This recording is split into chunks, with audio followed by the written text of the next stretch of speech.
So today we are going to be doing...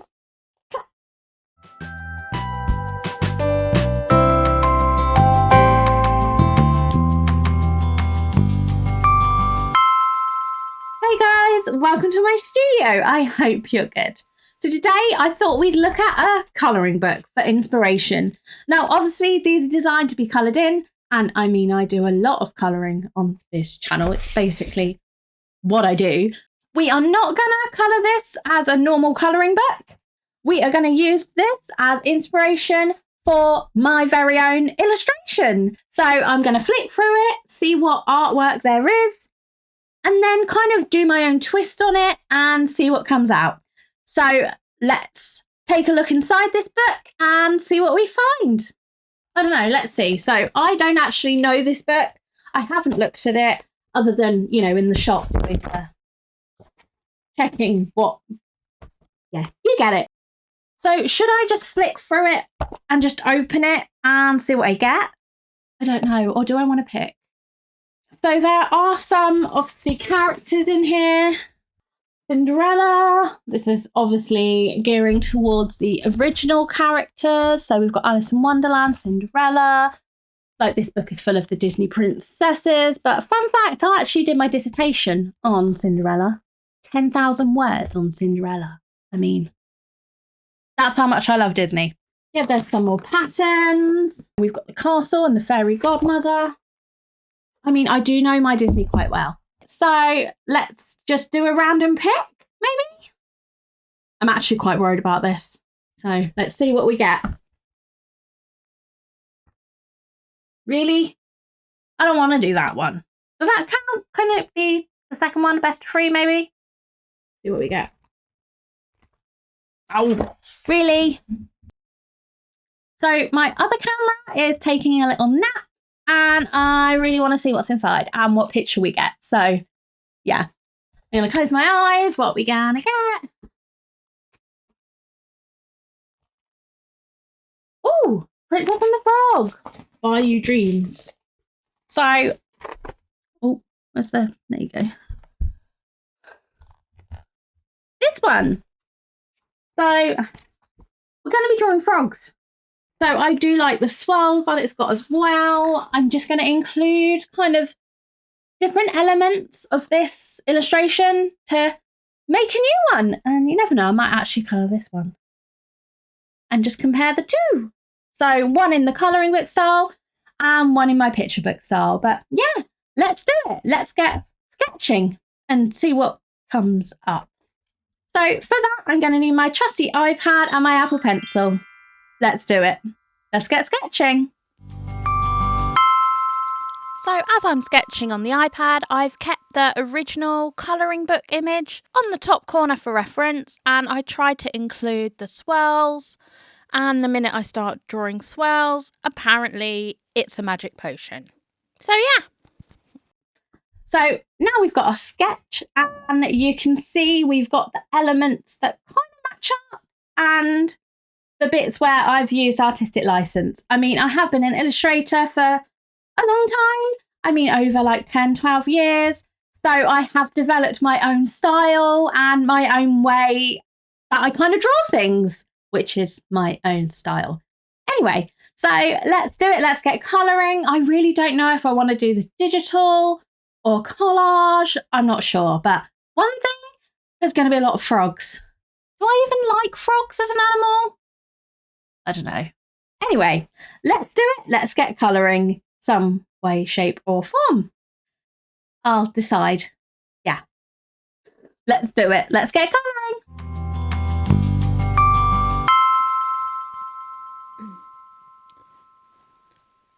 So apparently I've decided to give myself double the work and do the colouring book as well as my iPad illustration.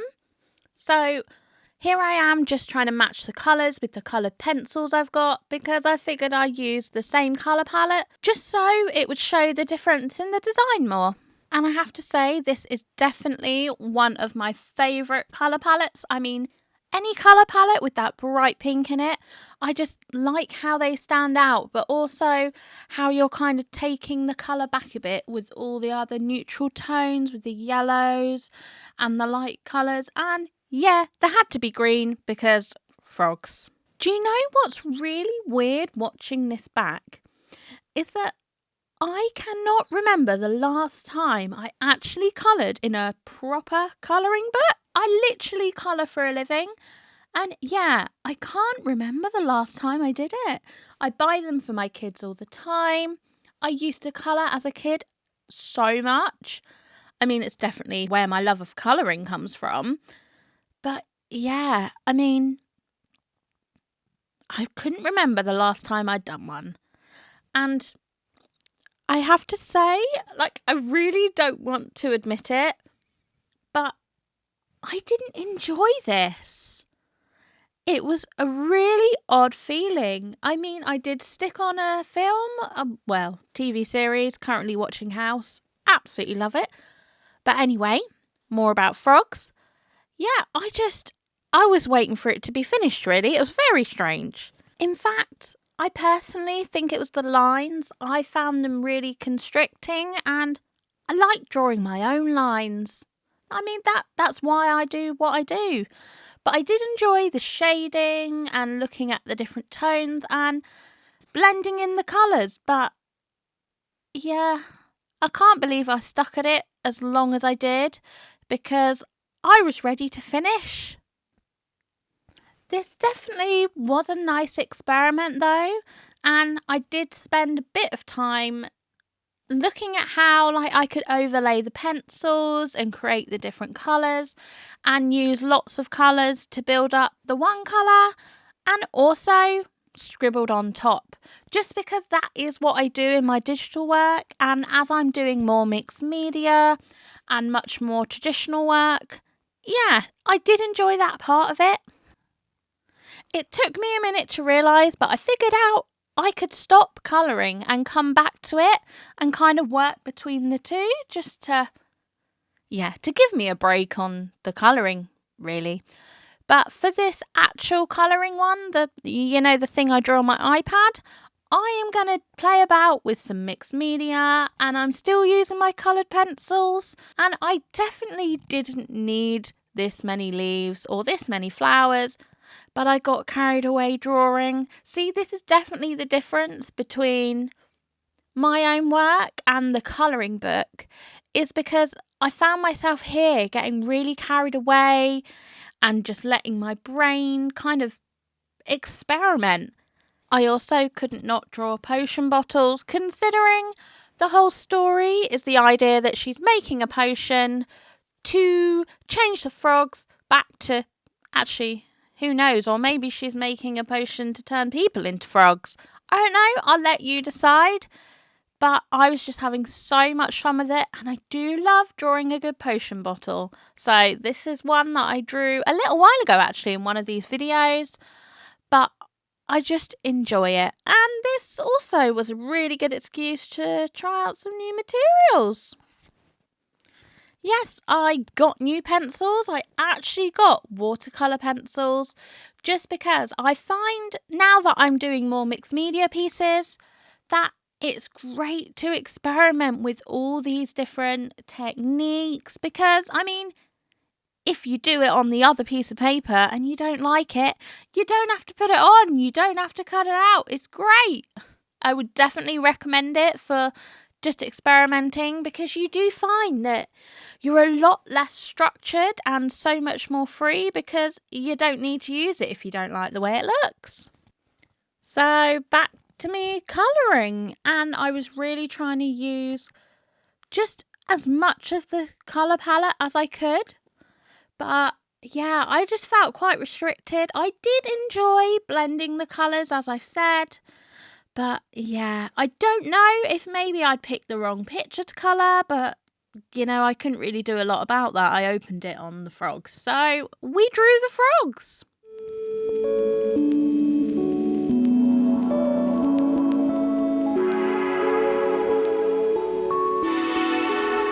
After getting to this point, I realised I was finished colouring in the frogs. because I could be. And then I found this awesome art material. These are called pan pastels, and I go into a lot more detail in another video, which I can't wait for you guys to see it, where I experiment all with this completely new media that I've never used before. But as it was out, I figured I would use it for some of this image. And quick disclaimer, I have no idea what I'm doing with these pan pastels. This is the very first time I've used it. I've never put it to paper before, and I'm sure there's probably a better technique. I'm just going to wing it like I do most things. I have to say though that on first kind of impression is the colours are so beautiful. I mean, even looking back at this footage, look how bright and beautiful that red is. Like, I know it's not in my colour palette to use, but oh, doesn't it look so juicy? It looks so lovely. And yeah, these makeup brushes, no, start again. These brushes remind me of makeup brushes. They've got the same texture. But yeah, they really do lay down the colour really well.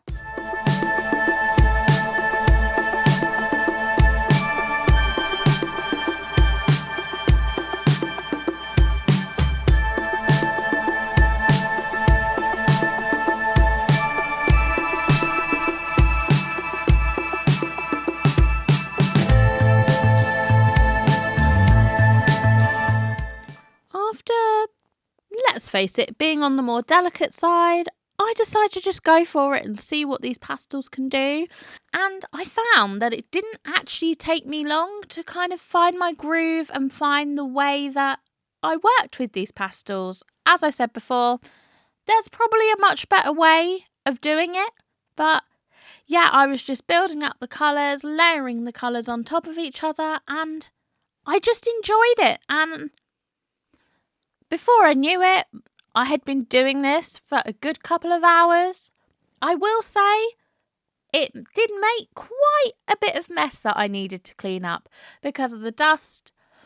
But, I mean, there wasn't that much dust, but where they're really pigmented and the colours are so beautiful, yeah, it did get everywhere and all over my desk. But personally, I think it was a small price to pay and I don't mind. After, let's face it, getting a little bit carried away with drawing the potions and all those other little elements, I didn't actually draw the swirls. So here's me popping them back in because I do want those elements from the original colouring book page to be brought across because, you know, that's the whole point.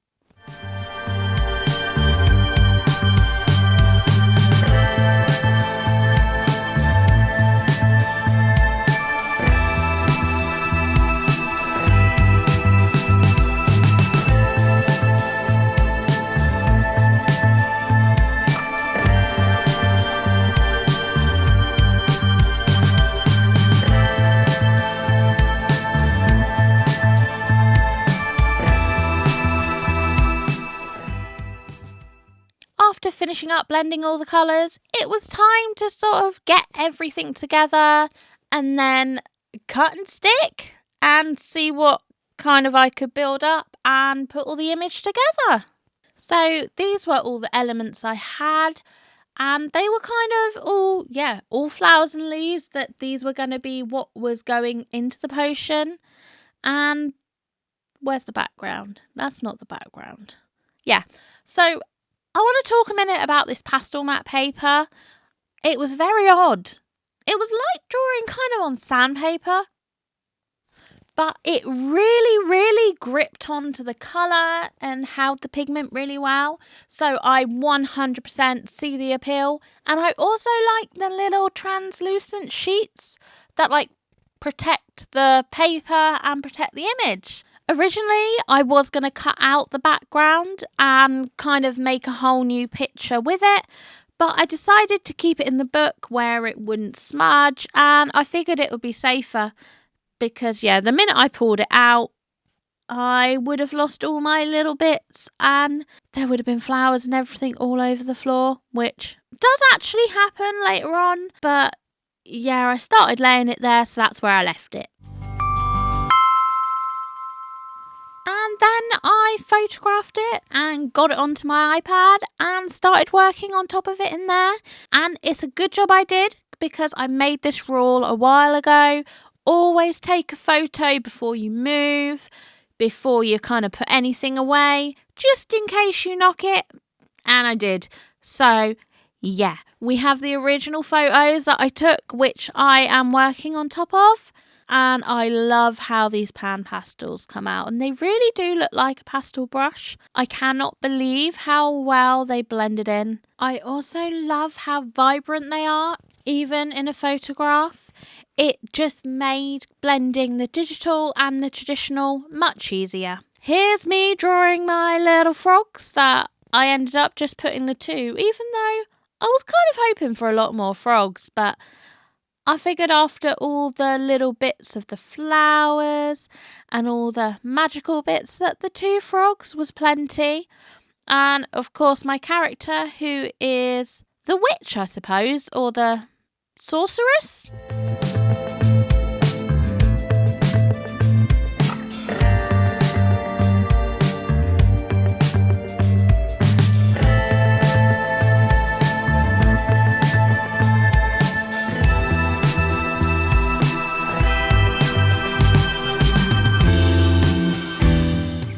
As the sorceress needed kind of that element of magic, and I really wanted to bring it in a bit more, I gave her a ball of light or a ball of power, whatever you want it to be. I tend to portray magic and represent it by lots of little dots and glows that are kind of all stemming from the cauldron. And the fact that I put in this ball of light meant that I needed to focus on the shading and the lighting, because I wanted to show that it was magic. So even with the background, I put a shadow behind the frogs just to make everything stand out a bit more, and also to highlight what would have been highlighted if someone was holding a ball of light.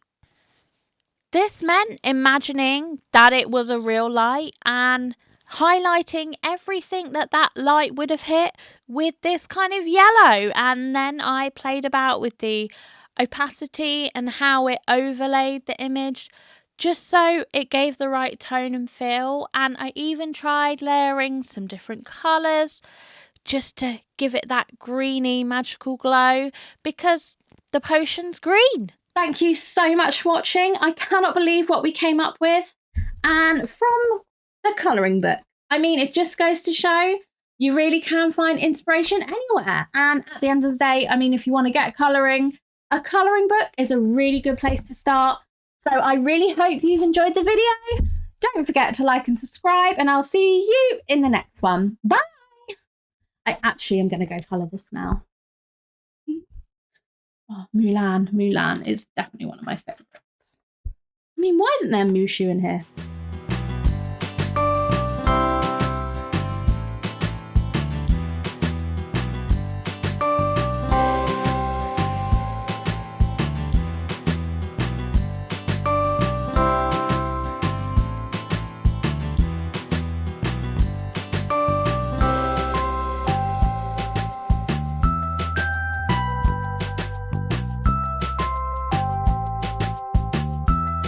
But we are not going to actually colour the book in. We're not going to be colouring the colouring book. I really like colouring, can you tell? And do I even know what I'm doing? Here's a video that I think you'll like, and here's a video that YouTube thinks you'll like. Enjoy! I want colouring.